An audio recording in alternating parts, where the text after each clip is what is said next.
Hi students, good morning to all of you.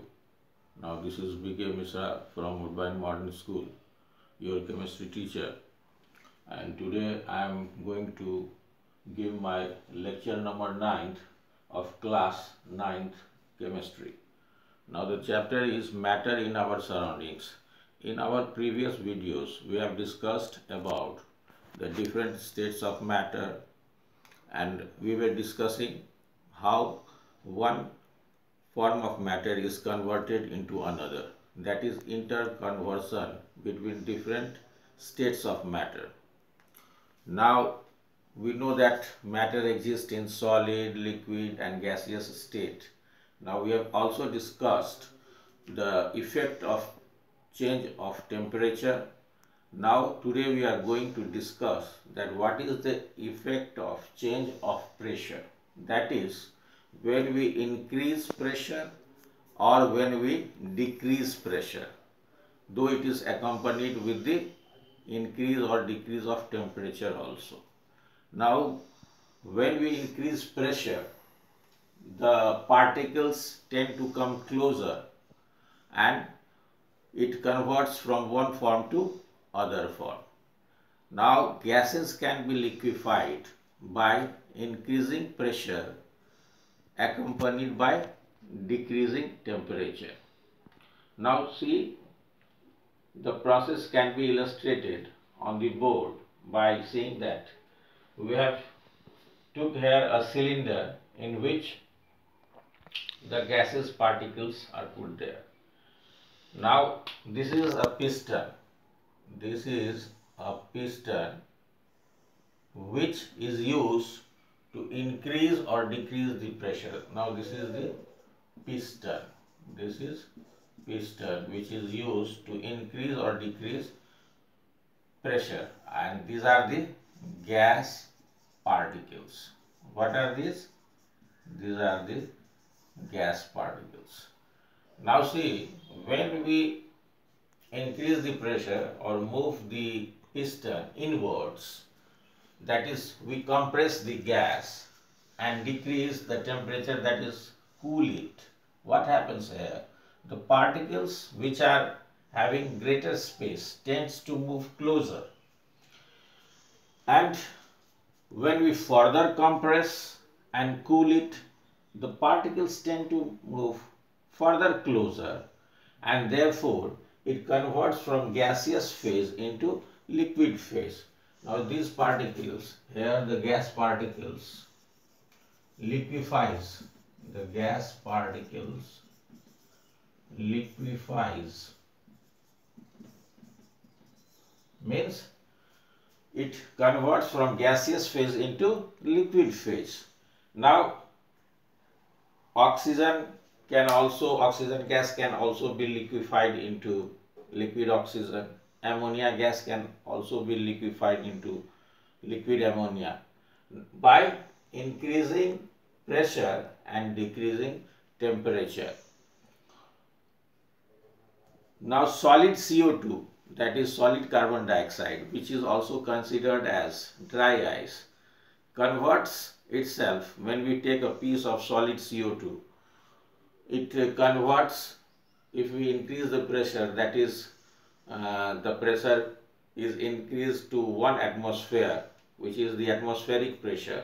The particles of solid CO2 converts into gaseous phase, and it starts converting into gas.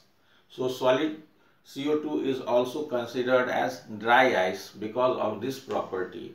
Solid CO2 is used to deep freeze our food as well as to freeze or cool different items which are perishable in nature or which oxidizes. Now next we will move on to the next topic, that is evaporation. Now students, now let us move to the next topic, that is evaporation. Now what is evaporation? We will discuss here. You see that when liquid is exposed to air, the volume decreases. Okay. Now why this volume decreases? Because the particles converts from liquid phase to gaseous phase. It converts into gaseous phase. Now evaporation is also the process of a liquid converting itself into gaseous phase but below its boiling point. Okay. Now this process is also a matter of conversion of state of matter, but this takes place at lower temperatures as well.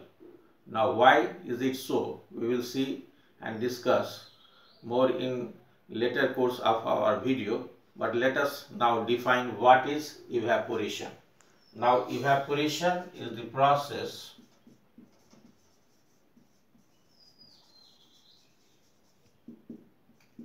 in which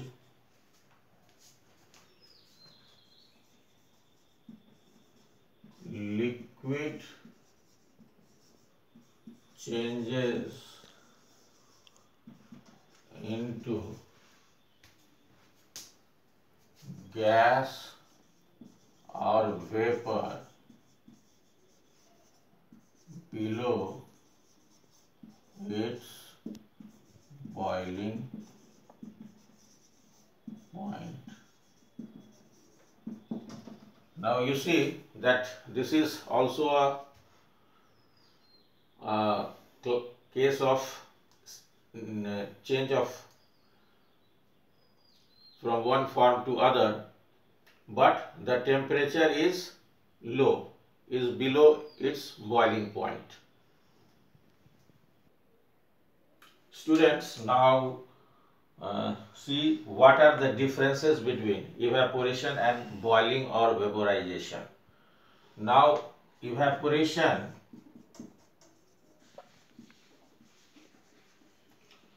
we have seen that it is a process in which liquid converts into gaseous phase, and in boiling also or vaporization also the liquid converts into gaseous phase. So in this context both evaporation and vaporization or boiling are the same, but there are some points in which they differ. Now what are these points? Now let us see here. Now we have taken here evaporation and this is vaporization or boiling. Now the first point is evaporation is a surface phenomena. Evaporation is a surface phenomenon.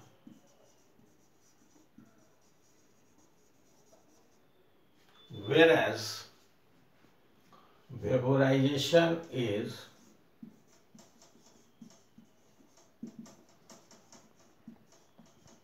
a bulk phenomenon. Bulk means whole. Okay. Now what is this surface phenomenon and bulk phenomenon? We will understand here that if suppose the liquid is kept in this beaker and let us suppose these are the layers of particles, these are the layers of particles which constitute this liquid. Okay, these are the layers of particles which are constituting the liquid. And you take another beaker in which the same amount of liquid is put, and you put a Bunsen burner, you provide heat with the help of a Bunsen burner. Okay, and these are the particles Suppose these are the particles of the gas. Okay, these are the particles of the gas.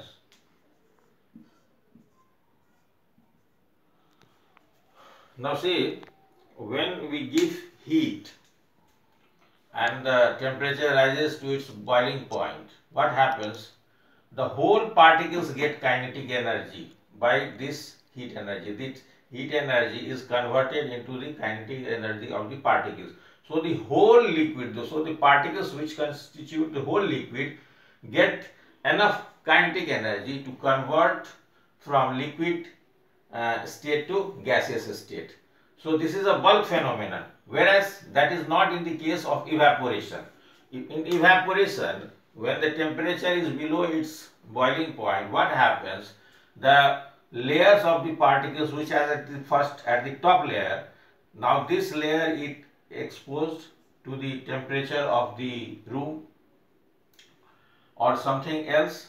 Okay, now this layer of particles get evaporated, means they get converted into gaseous phase. Now this is surface phenomenon, and I have explained what is bulk phenomenon. Now more points will be discussed in my next video. So I am concluding this video here. So have a nice day. Thank you.